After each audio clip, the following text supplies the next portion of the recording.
ከላይ የምታደርጓት ኮፍያ ማለት ነው። ስለሷ ነው የምጠይቀው። እቺ ኮፍያ ለምንድን ነው ከላይ ሙስሊሞች የሚያደርጓት? በታች ግን ነው የሚደረገው። ከላይ ካልሆነ የት ነው የሚደረገው ታዲያ? ሌላ ቦታ እንዴ? እኮ ትርጉሙ ምንድነው ነው? ትርጉሙ ምንድነው? ትርጉም የለውም። ጭንቅላትን መሸፈን ብቻ ነው እንዴ? ትርጉም ሳይኖረው እንዴ ዝም ብሎ ይደረጋል? ትርጉም የለውም። ኖ በትክክል መልስልኝ ኡስታዝ። ያልፋል። አንደኛ ነገር ጠይቀሃል አይደለ? ከጠየቅ በኋላ ያው መልሱን መጠበቅ ነው ያለው። ነገር ምንድነው? አንዳንድ ነገሮች ሸሪዓዊ የሆኑ ነገሮች አሉ። ሁለተኛ ባህላዊ የሆኑ ነገሮች አሉ። በባህል ደረጃ የሚለበሱ ነገሮች ማለት ነው። ተግባባን? ኮፍያ ማድረግ ኮፍያ ብቻ አይደለም፣ የትኛውም ጭንቅላትን የሚሸፍን ነገርን ማድረግ በሸሪዓችን ተወዳጅ ተደርጎ የተወሰደው ለምንድን ነው ሲባል ለምሩአ ነው። خلاص በፊትም የተለመደ ነገርም ስለነበር ሰዎች የሚለብሱት ስለነበረ ነው እንጂ ኮፍያ ያደረገ ሰው 15 አጅር አለው፣ ኮፍያ ያወለቀ ሰው 10 አጅር አለው የሚል ነገር የለም። እስከዛሬ ድረስ ኮፍያ አድርጌ ስንቴ ነው ያያችሁ? በጣም ጥቂት ጊዜ እንዲሁም ቪዲዮ ላይ ሁላ ኮፍያ ካደረኩኝ እናገራለሁ። ተግባባን? ለምን ሲባል ሸሪዓ አይደለም ኮፍያ ማድረግ፣ ዲን አይደለም ኮፍያ ማድረግ። ወላኪን ኮፍያ ማድረግ ለምንድን ነው ሲባል የተለመደ ባህል ነበር። በዚያ ጊዜም ኮፍያ የሚያደርጉ ሰዎች የተለመደ ባህል ነው፣ ይለበሳል። ከሸሪዓችን ጋር ምንም የሚጋጭ ነገር የለውም። ለዚያ ነው እንጂ ምንም አዲስ የሆነ ሳይንስ ምናምን ነገር የለውም። አብሽር ተግባባን? አንድ እሱ ነው። ተግባባን?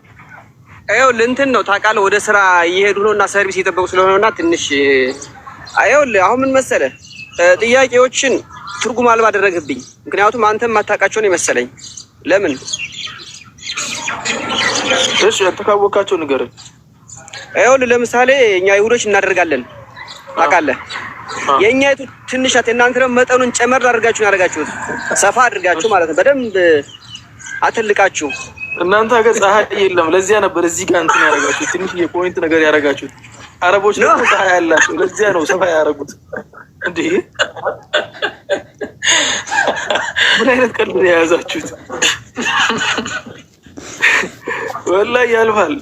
ወላሂ በጣም በውስጤ እያሳቀኝ ነው። ላለመሳቅም ስሞክር ነበር ግን አልቻልኩም። አይደለም ማለት አሁን እኮ ቀላል ነገር አደረገው፣ ግን ብዙ ሙስሊሞች የሚጠቀሙት አንዱ የሃይማኖት መገለጫ ነው። ያን ካደረገ እሺ ብዙዎች ያደርጋሉ። በኢትዮጵያ እንግዲህ ኢትዮጵያን ያደግን አይደል? ሁላችንም በኢትዮጵያ ነው የነበርን። አሁን አላውቅም የእናንተ የኔ አይደለሁም፣ ግን ሁሉም ሙስሊም ያን ካደረገ የእስልምና እምነት ተከታይ መሆኑ ይታወቃል፣ ያለምንም ነገር ማለት ነው። ስለዚህ ስለሱ በቂ ማብራሪያ ትሰጠኛለህ ብዬ ነበር፣ አልሰጠኝም። የአንተ ጥያቄ ከምን ጋር እንደተመሳሰለብኝ ታውቃለህ? አንድ ሰው መጥቶ አሁን እናንተ ለምንድን ነው ጨረቃን የምታመልኩት ብሎ እኛን ካናገር እንደዚያ የሚሉ ልጆች አሉ። ለምን ጨረቃ ታመልካላችሁ ይሉ። ምን ሆናችኋል እናንተ? ያማችኋል እንዴ ስንል ኢስላም ሲባል እኮ በጨረቃ ነው የሚታወቀው። ጨረቃ ሎጎ ነው የሚቀመጠው። ኢስላም ሲባል ክርስቲያን ሲባል መስቀል ነው የሚቀመጠው። ከመስቀል አንጻር ነው የመጥቶ የሚዳኘኝ ማለት ነው። አንተ መስቀል ልታመልክ ትችላለህ። እዛ ጋር ያለውን በአንተ እንትን የተደረገው አንተም ኮፍያ ስታረግ ኮፍያ ለአንተ የሆነ ሚኒንግ ሊኖረው ይችላል። በኢስላም ደግሞ ስትመጣ ኖርማል ባህል ነበር። خلاص ይለበሳል፣ ትላልቅ ሰዎች ይለብሱታል። ተግባባን? እኛ ደግሞ ተአስየን ቢነብይ ሰለላሁ ዐለይሂ ወሰለም ነብዩ ሰለላሁ ዐለይሂ ወሰለም ይሸፈኑ ከነበረ እኛ እንወደዋለን ያን ነገር። ምክንያት ነገር ተመርጦ እንትን ተብሎ ምናምን አይደለም። ተግባባን? ያን ያለው እንዴ ቆይ አረብ ክርስቲያኖችን ያልፋል። አረብ ክርስቲያኖችን በደው የሆኑትን ገጠር የሚኖሩትን አረብ ክርስቲያኖችን አስተውልሃል? ጥምጣም ያደርጋሉ እኮ እነሱ። ጥምጣም ተደርጎ ይጨፈር የለ እንዴ አረቦች ዘንድ? ስለዚህ ያልፋል። ተው የጥያቄ አይሆንም። ሌላ ጥያቄ አምጣ። ኖ መልስልኝ። በእውነት በጣም ነው የምንጠይቅህ። ምክንያቱም ዝም ብለህ ወይ የማታውቀው ከሆነ አላውቀውም ብለህ አንደኛ እና ደብድበኝ። እሱ ብቻ ነው የቀረው። ለማንኛውም ያልፋል። የጠየቀው ጥያቄ እሺ በቃ እኔ አላውቀውም አልልህም። ምክንያቱም ስለማውቀው የማውቀውን ነገር አታውቅም ካልከኝ ከላስ ችግር የለውም። በቃ እንለፈው ወደ ቀጣዩ። ምን እንደምመልስልህ እኮ ግራ ገባኝ። እስቲ አንተ የምትፈልገው መልስ ንገረኝና እኔ ልመልስልህ። የምትፈልገው መልስ ንገረኝ። ሁሉ እንዲገባ የመጀመሪያው ነግሬሃለሁ። አይሁዶች ያደርጋሉ። ምክንያቱም እኛ ትርጉሙን እናውቀዋለን፣ ለምን እንደምናደርገው በትክክል ማለት ነው እናውቀዋለን። እናንተ ደግሞ መጠኗን ጨመር አድርጋችሁ በደንብ ይግባ፣ በደንብ ሰፋ አድርጋችሁ ታውቃለህ። እንትን ነው በቃ የሆነ ያኛውን ካልተቀበልክ ሌላ ኦፕሽን ላምጣልህ፣ ሌላ ምርጫ ማለት ነው። እናንተ ያቺን ስትሰፉ ጨርቅ አልነበራችሁም፣ እኛ ደግሞ ጨርቅ ነበረን። አሰልቀን አሳሰፋ ወለስ ወላሂ የማይሆን አንተ የምትጠይቀው ጥያቄ የማይሆን ጥያቄ ሲሆን የሚመልስልህ መልስም ያኑ ያክል ነው የሚሆነው። እንዴ ምን ሆነሃል? ያልፋል እየነገርኩ ተው። ይህ ነገር ባለፈው ኢትዮጵያ ላይ ያሉት እነማን እንደሚረዱት ታውቃለህ? ይሄን አሁን የምናገረውን ነገር የፀሐይ ምናምን ጉዳይ መላጣዎችን ጠይቃቸው እስቲ። ምንም ይነግሩሃል ያለውን ነገር። ያልፋል። ስለዚህ ተው፣ እንዲህ አይነት ጥያቄ አትጠይቅ። ከባድ ነው። አንዴ ምን ብሎ ጠየቀኝ መሰለህ? ስለ ጁማ ልክ ምንትና ሲጠየቁ የነበሩትን ዑመር ረዲየላሁ ዐንሁ አይሁዶች መጥተው የጠየቁት አለ አይደለ? እሱን ጠየቀኝ።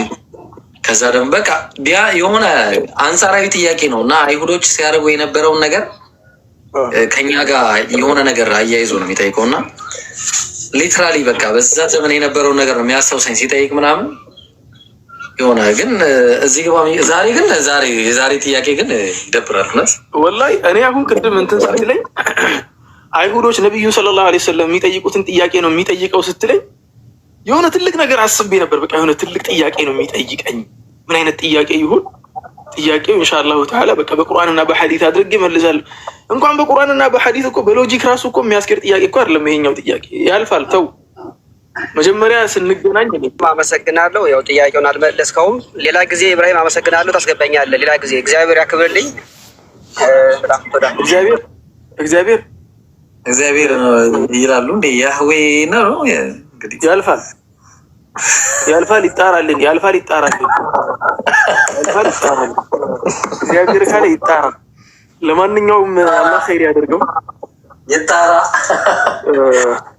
የሆነ ጥያቄ ቅድም መጥቶ ነበር። ቅድም ከስር የሚጻፍ የሆነ ጥያቄ አይቼ ነበርና ወንድማችን ኡስታዝ አቡበከር አላህ በረካ ያደርገው ወንድሞች ገብተዋል። ከበባችሁኝ እኮ በሰላም ነው። ማሂር መጣ፣ ጄክ መጣ፣ አነስ መጣ፣ ጀማል፣ ኢብራሂም 5 ሆናችሁ ከበባችሁኝ። ብቻዬን ሆንኩ። የንጽጽር አንበሶች በአጠቃላይ ከበባ አድርገውኛል። ኢንሻአላህ ያስችለኝ። ለማንኛውም ምን መሰላችሁ የሆነ ጥያቄ ተጠይቆ ነበር።